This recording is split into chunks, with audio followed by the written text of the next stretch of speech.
Kembali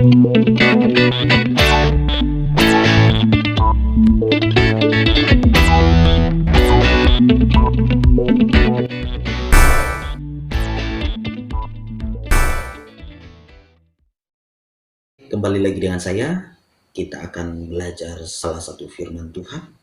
Kita akan merenungkan firman Tuhan dari 1 Korintus 15 ayat ke-57 sampai ayat yang ke-58.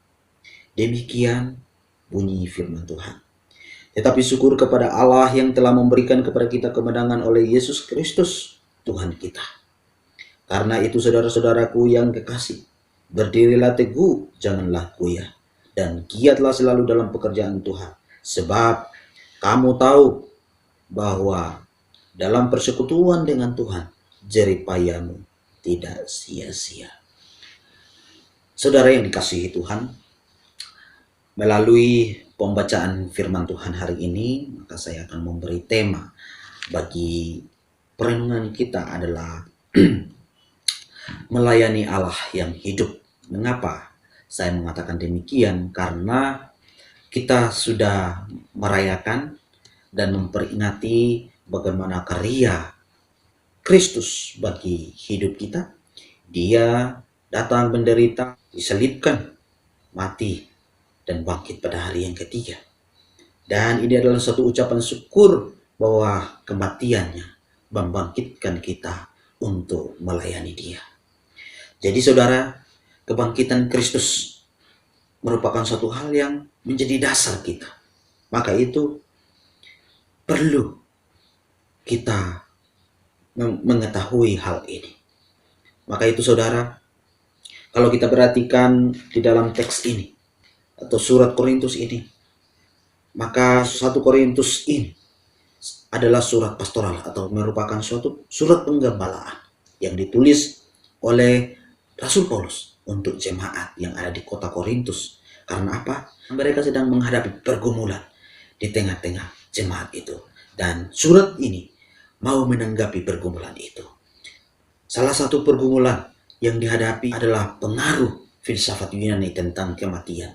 Bagaimana mungkin orang mati dibangkitkan? Dan dengan tubuh, apakah mereka dibangkitkan?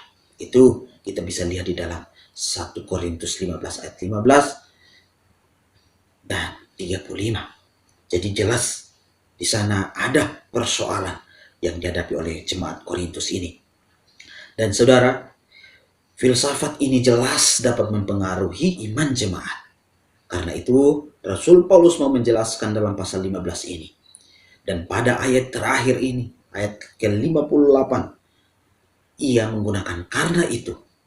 Hal ini menunjuk kepada suatu penegasan sekaligus kesimpulan bahwa ada kebangkitan orang yang percaya kepada Kristus. Karena itu Kristus tidak hanya mati karena dosa-dosa kita, tetapi ia telah bangkit dan hidup untuk kita. Maka itu poin pertama.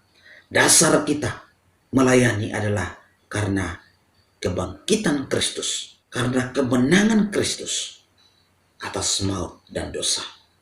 Maka itu dasar atau fondasi adalah sesuatu hal yang sangat penting. Karena suatu bangunan bisa kuat jika fondasi bangunan itu kuat. Jadi saudara, dasar iman kita adalah karena Kristus telah mati dan telah bangkit. Itulah dasar kita. Kebangkitan Kristus dari maut merupakan puncak kemenangan dan kejayaan Kristus yang harus menjadi dasar seluruh hidup dalam dan pelayanan orang percaya. Karena apa? Jika Kristus tidak mati, maka sia-sialah kepercayaan kita. Dan sia-sia juga iman kita. Dan bukan hanya itu, tapi sia-sialah pemberitaan firman Allah. Jika kita tidak tahu tentang dasar ini, maka apalah daya kita mau melayani. Kita melayani karena Kristus telah mati bagi kita. Kristus telah bangkit. Dan Kristus telah menang atas maut dan dosa.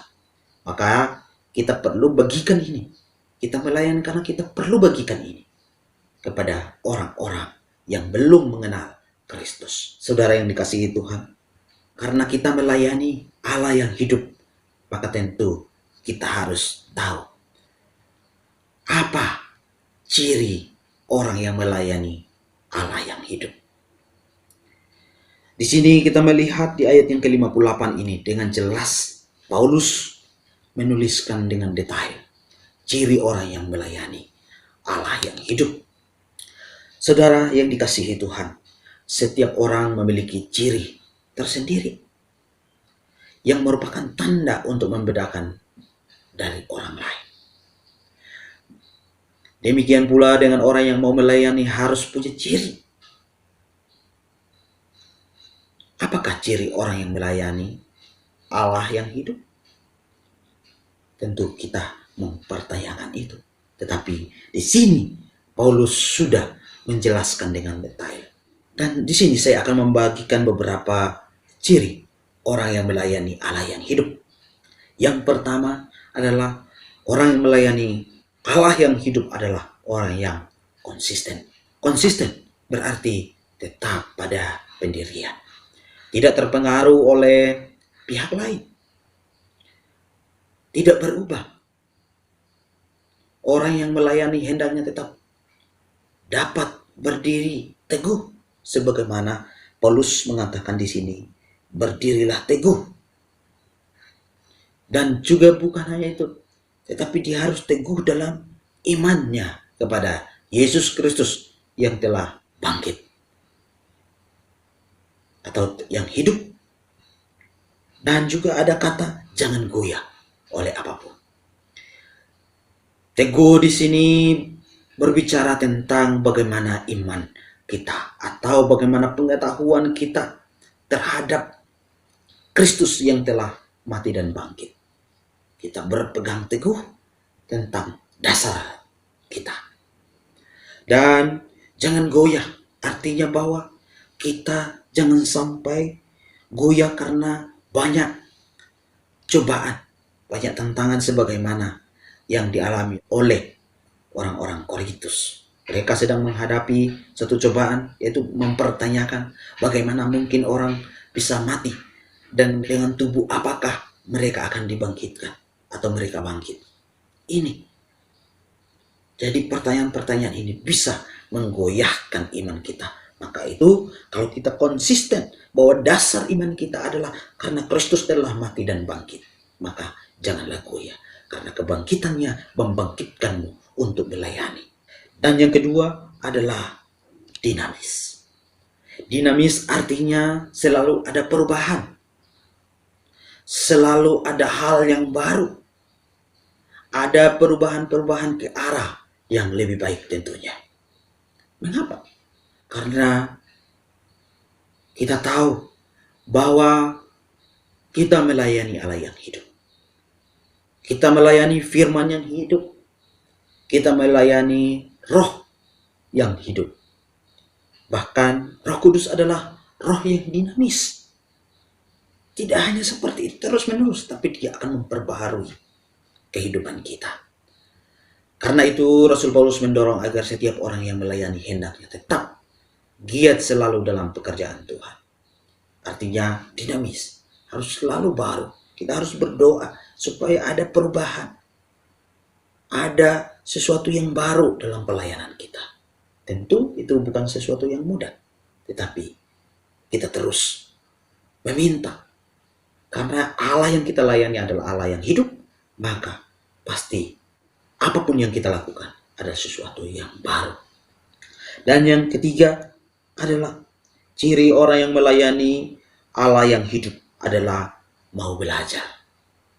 Saudara yang dikasihi Tuhan, ungkapan ini tersirat dalam kalimat, kamu tahu, jika seseorang ingin mengambil keputusan untuk melayani Tuhan, adalah keputusan yang sangat baik dan indah. Namun demikian Tuhan tidak hanya ingin atau menginginkan hati yang mau melayani, tetapi Ia juga ingin supaya kita diperlengkapi. Artinya mau belajar. Kita harus memiliki pengetahuan yang benar. Karena itu setiap orang yang melayani Tuhan harus mau belajar sehingga semakin diperlengkapi untuk pelayanannya.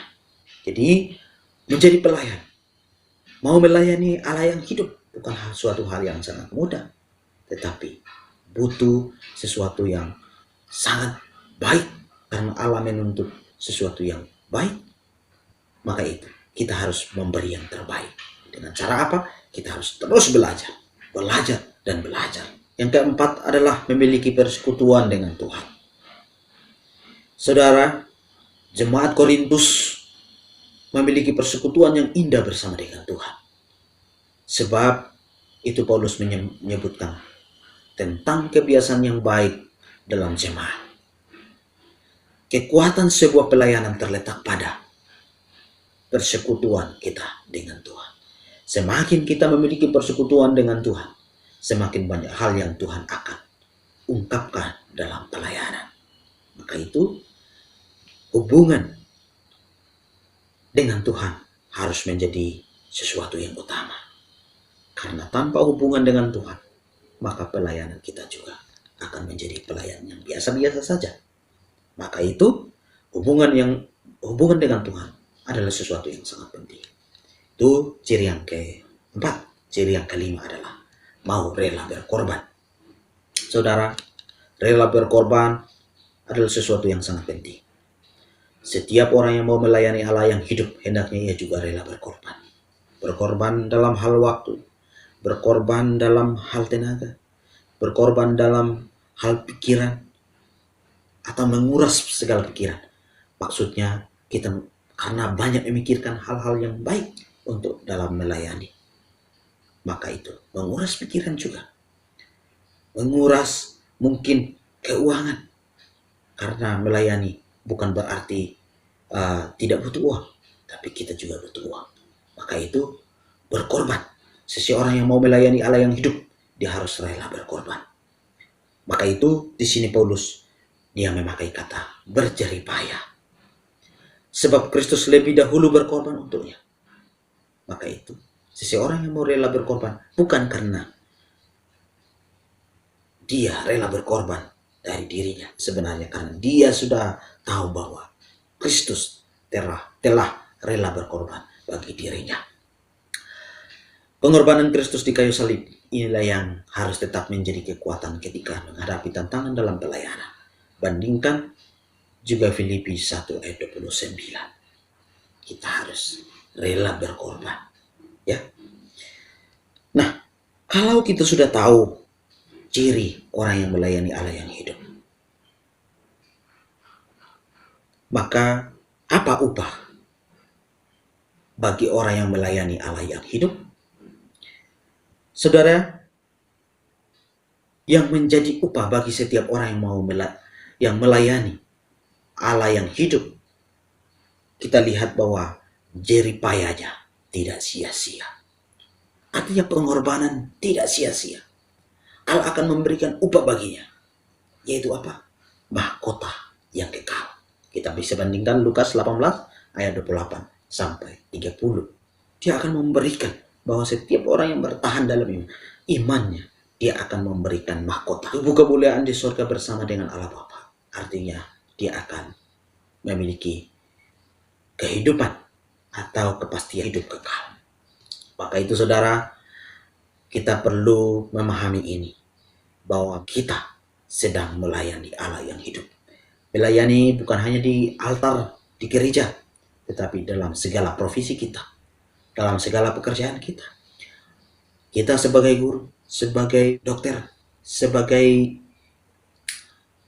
pekerja kantor, sebagai buruh, sebagai apapun itu, mari kita melayani dengan penuh tanggung jawab, dengan penuh sesuatu yang konsisten, dan hidup hanya untuk memuliakan Tuhan. Biarlah firman Tuhan ini membawa kita bahwa kebangkitan Kristus membangkitkanku untuk melayani. Dasarku melayani adalah karena Kristus telah mati dan bangkit bagi saya. Dan respon saya adalah menjadi saluran berkat, membagikan kasih Allah itu kepada orang lain. Kiranya firman Tuhan ini memberkati Bapak Ibu Saudara sekalian.